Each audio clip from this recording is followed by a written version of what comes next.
The Sahara Desert is one of the most unforgiving environments on Earth, but right through the middle of it slashes the Nile River, creating a lush, predictably fertile oasis surrounded by sand. The river is massive.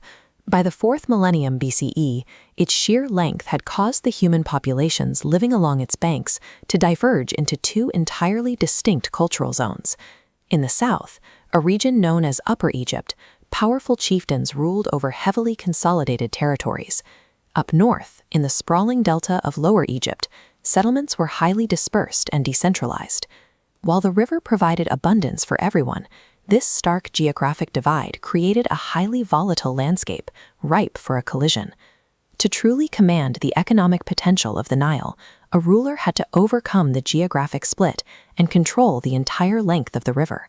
We know exactly how that happened because of this artifact. It's called the Narmer Palette, a slate carving from over 5,000 years ago that records a specific military conquest. Look closely at the top of the carving. On one side, the king wears the distinct white crown of the southern chieftains. On the reverse, he is shown in the red crown of the north. This single carved symbol reveals the violent truth behind Egypt's origin. This civilization was forged through an orchestrated, forceful collision between two worlds. Around 3100 BCE, King Narmer of Upper Egypt mobilized his southern forces and launched a massive military campaign against the north. His army surged northward, moving from the narrow southern valley into the open delta. King Narmer's forces systematically dismantled the decentralized settlements of Lower Egypt, crushing their defenses through sheer, overwhelming military force. This victory achieved more than simple submission. Narmer dismantled the independent regional administrations of the north and erased the political borders that had stood for centuries. For the first time in history, two entirely distinct geographic and cultural landscapes were bound into a single, unified state. Winning the war was the first step. To keep the country from fracturing again, Narmer had to invent a new, unified identity.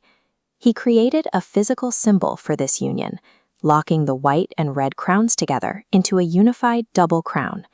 He then established his new capital, Memphis, right at the geographic seam where the valley meets the delta.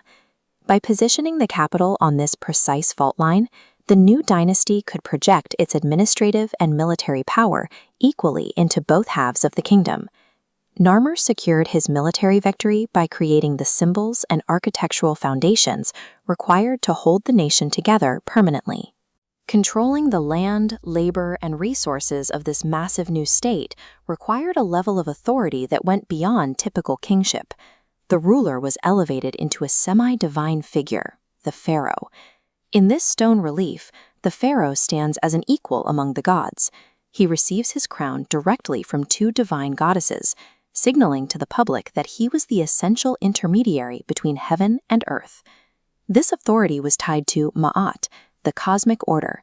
The god-king's primary duty was to maintain this balance across the unified nation, to keep the universe itself from falling into chaos. By establishing himself as the living god responsible for cosmic survival, the pharaoh achieved absolute control over the newly forged empire. With a tightly centralized state, the wealth and labor generated by the Nile was funneled directly into massive state-building projects.